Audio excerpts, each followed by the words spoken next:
Hey everyone, and welcome back. Today we're going to be doing a deep dive into fitness, health, and lifestyle. Awesome. I think this is something that a lot of us are interested in. Yeah. We all want to kind of get fit and be healthy, but it could be a little confusing trying to figure out what exactly that means. Yeah, absolutely. I think, we get caught up in a lot of the aesthetics of it, like how it looks. But really, true health is about feeling good, physically, mentally, and emotionally. Absolutely. Yeah, it's like feeling good in your own skin. And before we get into the, exciting stuff like working out and, what to eat, we should probably talk about what happens when you don't prioritize your health. Yeah. What are some of the things that could go wrong? Yeah, I think it's really important to understand why we're doing all this, It's not just about fitting into a certain size jeans. It's really about taking care of ourselves for the long haul. Yeah, for sure. And one of the biggest things that we see today is obesity. And I think, we all know that it can lead to some pretty serious health problems like diabetes, heart disease, even cancer. And it can affect your joints. It is, and it's not just about, eating too much. It's really about the types of food that we're eating. Oh, okay. What do you mean by that? So, our bodies are really complex machines, and if we're constantly putting in, processed foods, sugary drinks, unhealthy fats, it's gonna throw our metabolism out of whack. So it's not just about calories in versus calories out. Exactly. It's the quality of the calories that we're consuming. That makes a lot of sense. And I wonder, does that affect our mental and emotional health too, like the types of foods we eat? That's a great question, and we're definitely going to dive into that a little bit later. Okay, perfect. So another thing that can really affect our health is stress, which I think a lot of people don't really realize how much it can really impact your physical well-being. Yeah, absolutely. So when we're stressed, our bodies release a hormone called cortisol, which in small doses is not a bad thing. It helps us deal with challenging situations. But when we're chronically stressed, those cortisol levels stay elevated. And that can lead to a whole host of problems. Like what kind of problems? Well, for starters, it can disrupt our sleep. It's harder to fall asleep, stay asleep, and we all know how important sleep is for our physical and mental health. Oh, yeah, absolutely. When I don't get enough sleep, I'm definitely not my best self. Exactly. And it can also lead to weight gain, particularly around the abdomen. Oh, that's not good. No. And, it's partly due to those elevated cortisol levels and partly because, when we're stressed, we tend to reach for those comfort foods, which, unfortunately are often high in sugar, unhealthy fats, processed ingredients. So it's kind of like a vicious cycle. Exactly. Stress leads to bad food choices, which can lead to weight gain and other health problems, which can then lead to more stress. So how do we break that cycle? Well, that's a great question, and that's something that we're going to be talking about throughout this deep dive. But one of the key things is to really start paying attention to our bodies and, what we're putting into them. And another thing that can really affect our health is our increasingly sedentary lifestyles. Yes! Have you heard that saying, sitting is the new smoking? I have, and it's scary how true that is. Yeah, it really is.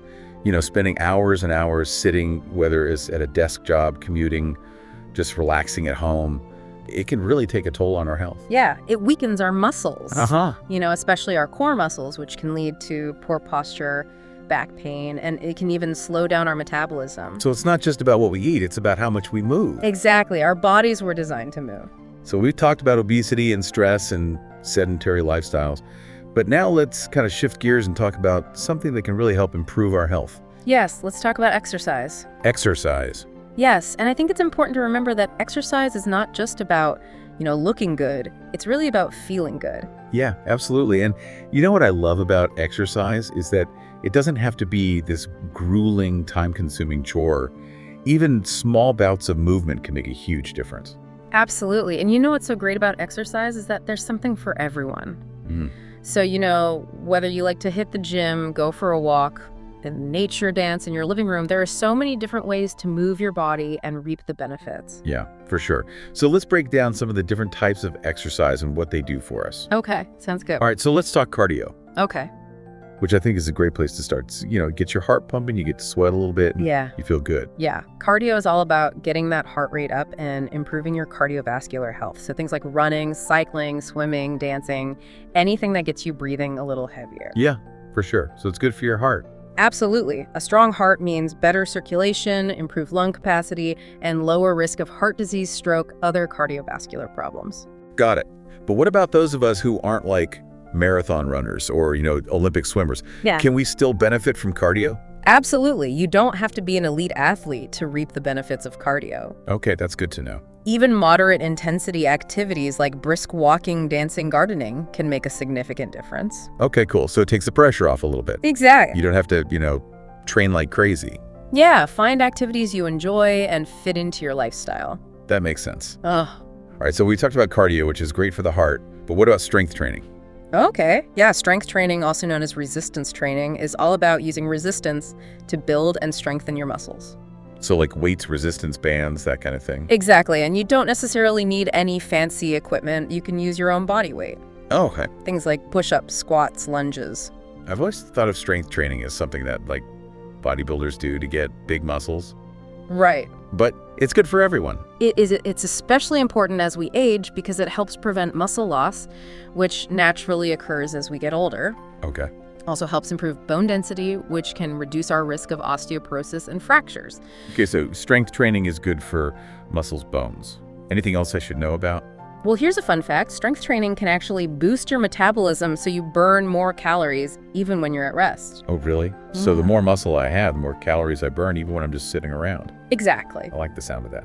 And it can improve insulin sensitivity, which is essential for regulating blood sugar levels and preventing type 2 diabetes. Wow. Okay, so cardio for heart health, strength training for building muscle boosting metabolism. Yeah. But what about flexibility? Yes, flexibility is often overlooked, but it's so important. Yeah, I'll admit that's one area where I really struggle. I'm not very flexible at all. Well, that's all the more reason to incorporate some flexibility training into your routine. Flexibility is all about improving your range of motion, making your movements more fluid and graceful. So think yoga, Pilates, stretching anything that helps lengthen and loosen up those tight muscles. Okay, but why is flexibility so important? I mean, as long as I can, get up the stairs and tie my shoes, I'm good, right? But not quite. Flexibility plays a crucial role in preventing injuries, especially as we age. Okay. When our muscles are tight, we're more prone to strains, sprains, and other aches and pains. That's true. It also improves our posture and balance, making us less likely to trip and fall. Yeah, I've definitely noticed that as I've gotten older, I'm a little bit more, aware of those aches and pains that I didn't used to have. So maybe I need to prioritize flexibility a bit more. I think we could all benefit from incorporating more flexibility training into our lives. So we've talked about cardio, strength training, and flexibility. It sounds like the ideal exercise routine would involve a combination of all three. Absolutely. Think of it like a well-balanced meal. You wouldn't want to eat only protein or only carbs. You need a variety of nutrients to thrive, and the same goes for exercise. Your body needs a mix of cardio strength training and flexibility to function at its best. Okay, I'm convinced I'm ready to hit the gym and start doing some yoga. But before I do that, I have one more question. Yeah. We've talked a lot about the physical benefits of exercise, but what about the mental and emotional benefits? Yeah, you're right. The mental and emotional benefits of exercise are just as profound as the physical benefits. Okay, tell me more. Well, for starters, exercise is a proven mood booster. You know those endorphins we talked about earlier? They're like little mood elevators. They lift your spirits and make you feel happy and energized. Yeah, I definitely feel that after a good workout, I just feel so much more positive and upbeat. And it's not just about those immediate mood boosts. Regular exercise has been shown to reduce stress anxiety, even symptoms of depression. Wow, so it's like a natural antidepressant. Exactly. And it can even improve our cognitive function. Oh, yeah. Making us sharper, more focused, better able to learn and retain information. So if I hit the gym before a big presentation or an exam, I'll be more likely to ace it. It's certainly possible. Exercise increases blood flow to the brain, which delivers oxygen and nutrients to those hungry brain cells. It also stimulates the growth of new brain cells and strengthens the connections between existing ones. Wow, exercise is like a brain booster. It is. Amazing. All right, so we've covered exercise. We talked about, cardio, strength training, flexibility, all the amazing things it can do for us. But we can't talk about a healthy lifestyle without talking about nutrition. Right. Because you can't outrun a bad diet. You can work out all you want, but if you're not fueling your body with the right foods, you're not going to see the results that you're looking for. So what does a healthy diet look like? Is it all kale, smoothies, and salads? Not necessarily. It's about finding a balance that works for you and your individual needs. But in general, we're talking about focusing on whole, unprocessed foods like fruits, vegetables, lean proteins, healthy fats, and whole grains. Okay, so let's break that down a little bit. Yep. What are the key elements of a healthy diet? All right, so we've talked about moving our bodies now. Let's talk about fueling them. What are the key elements of a healthy diet? Well, think of your plate like a painter's palette. You want a vibrant mix of colors, each representing different nutrients that work together to create a masterpiece of health. I love that analogy. Yeah. So let's start with the foundation. What are the building blocks of a healthy diet? First up, we have our fruits and vegetables. Okay. They're packed with vitamins, minerals, and antioxidants that protect our cells from damage and keep our bodies functioning optimally. So they're like the superheroes of the nutrition world fighting off those evil free radicals. Exactly, and they come in a rainbow of colors, each with their own unique set of health benefits, so the more variety you can incorporate into your diet, the better. Okay, so fruits and veggies are a must. What else? Next, we have our lean proteins. These are essential for building and repairing tissues, maintaining a healthy immune system, and keeping us feeling full and satisfied. So we're talking chicken, fish, beans, tofu, those kinds of things. You got it. And don't forget about eggs and low-fat dairy products. They're also great sources of protein. Okay, so fruits and veggies for vitamins and antioxidants, lean protein for building and repairing tissues. What's next on the menu? Now let's talk about healthy fats. For a long time, fats were demonized as the enemy of good health. But we now know that certain types of fat are essential for our bodies to function properly. Okay, so not all fats are created equal. Which ones should we be focusing on? The good guys are the unsaturated fats, which are found in foods like avocados, nuts, seeds, olive oil, and fatty fish like salmon and tuna. These fats help lower cholesterol, reduce inflammation, and support brain health. So we're talking about the creamy, delicious fats that make food taste good and make us feel good too. Exactly. And then we have our whole grains, which provide us with fiber, energy, and a whole host of nutrients. Think brown rice, quinoa oats, and whole wheat bread. So it's about choosing the less processed, more fiber-rich options over those refined white grains, right? You got it. And don't forget about hydration. Water is essential for every bodily function, from digestion to temperature regulation. It helps flush out toxins, keeps our skin looking radiant, and even boosts our energy levels. You know, it's funny, but I often forget to drink enough water throughout the day. I get so caught up in work and other things that I just don't think about it. I think we're all guilty of that from time to time. It's easy to get dehydrated without even realizing it. That's why it's important to make a conscious effort to drink water throughout the day. Keep a water bottle handy and sip on it regularly. You can even add some flavor with slices of fruit or herbs if you prefer. That's a great tip. I'm definitely going to start doing that. And speaking of things we often neglect, let's not forget about the importance of sleep. Ah, yes. Sleep, the often overlooked hero of good health. I have to admit, I'm a bit of a night owl. I love those quiet hours when everyone else is asleep and I can get work done or just relax without distractions. But I know that I probably need to prioritize sleep a bit more. I think we could all benefit from a little more shut-eye sleep, is when our bodies repair and rejuvenate themselves both physically and mentally. It's essential for everything from hormone balance and muscle recovery to memory consolidation and emotional regulation. So if we're not getting enough sleep, it's like running our bodies and minds on fumes. Exactly, and that can lead to a whole host of problems, from fatigue and irritability to weight gain and increased risk of chronic diseases. Okay, so we've talked about exercise, nutrition, hydration, and sleep.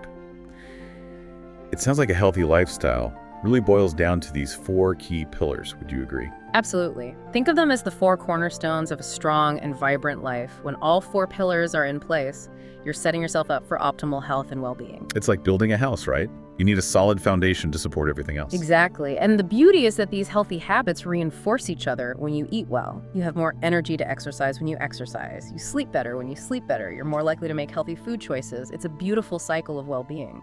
I love that it's like a domino effect of good choices. But here's a question that's been on my mind. I'm all ears. We live in a world where there's so much information about health and wellness, often conflicting. It can be overwhelming and confusing, to say the least. How do we navigate all of that noise and figure out what actually works? That's a great question, and it's one that a lot of people struggle with. The key is to be a discerning consumer of information. Don't believe everything you read or hear, especially if it sounds too good to be true. Because let's face it, if it sounds too good to be true, it probably is. Exactly.